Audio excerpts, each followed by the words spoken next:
In early 2026, President Trump directed the Pentagon and federal intelligence agencies to begin identifying and releasing government files related to unidentified aerial phenomena, UFOs, and extraterrestrial life. This was not a fringe request. This was a presidential executive directive. And as of right now, those files are not public. The agencies have not released them. The Pentagon has not released them. The intelligence community has not released them.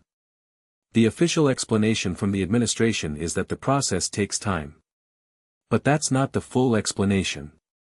Because in the gap between, the president ordered this and, it hasn't happened yet, there is a bureaucratic and institutional structure that has spent decades doing exactly one thing, keeping these files out of public hands. And that structure didn't disappear with an executive order. To understand what's happening right now, you need the history of every previous disclosure attempt, because the current situation isn't new. In 2017, the Pentagon was forced to acknowledge the existence of the Advanced Aerospace Threat Identification Program, a UAP investigation unit they had denied for years. They acknowledged it only after the New York Times published the story. They said it had been shut down. It had not. In 2020, Congress passed legislation requiring the creation of a UAP reporting mechanism within the intelligence community. This was the first time Congress had mandated UAP transparency.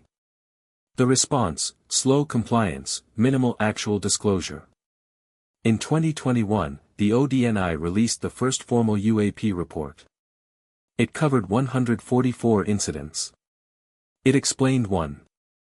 In 2022, Congress passed a stronger mandate, the NDAA provision establishing the All-Domain Anomaly Resolution Office, a permanent body with a specific mission to investigate UAP.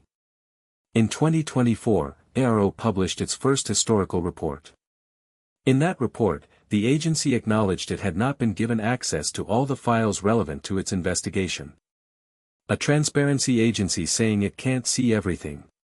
In 2025, Congress passed the UAP Disclosure Act, modeled on the JFK Records Act.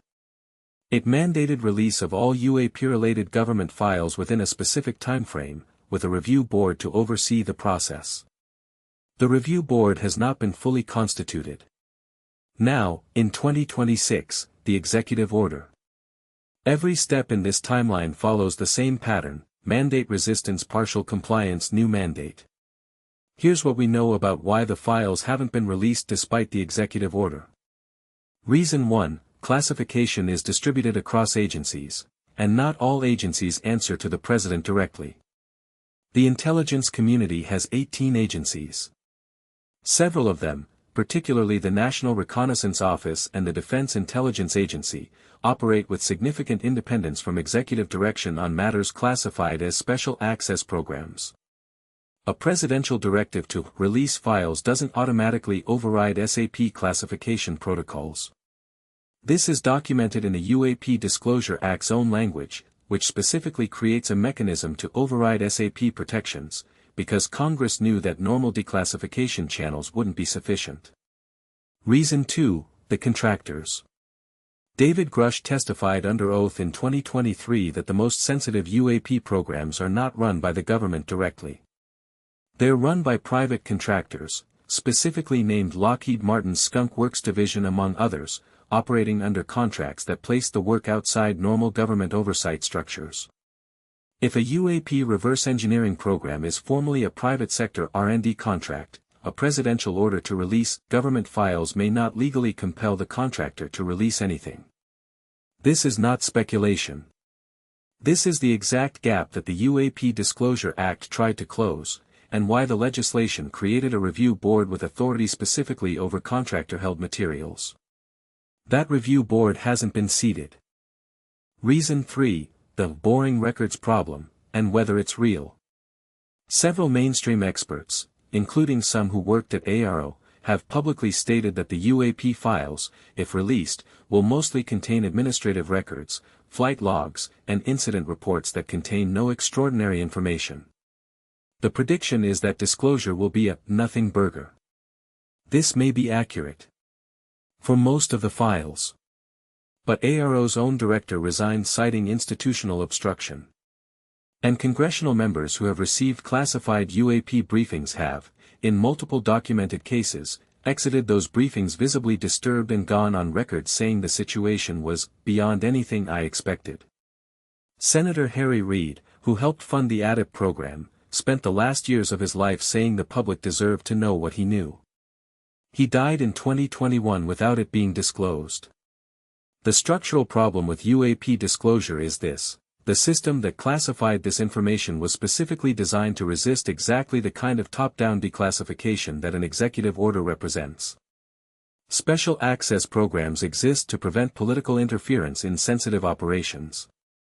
The same protection that prevents a hostile president from exposing legitimate intelligence sources also prevents a cooperative president from easily releasing information that the intelligence community doesn't want released. This is the bind that UAP researchers have been pointing to for years. It's also why the JFK Records Act, the model for the UAP Disclosure Act, took 60 years to result in meaningful release, and still hasn't resulted in complete release. The JFK Act was signed in 1992. It set a 25-year deadline for full release. That deadline was missed. Files are still being held.